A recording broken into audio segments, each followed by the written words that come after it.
up standby. So what we're listening out for now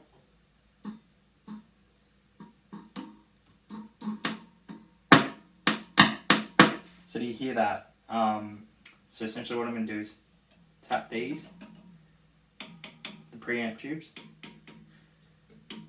and you won't hear anything coming out of the speaker when I tap these. But when I go to tap the EL84s,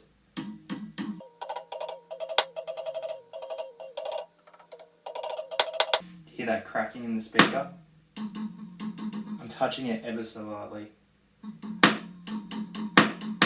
So I'm pretty sure we either have one or two faulty power tubes, and what we're going to do is we're going to replace all 5 tubes with a new set of electro-harmonix tubes.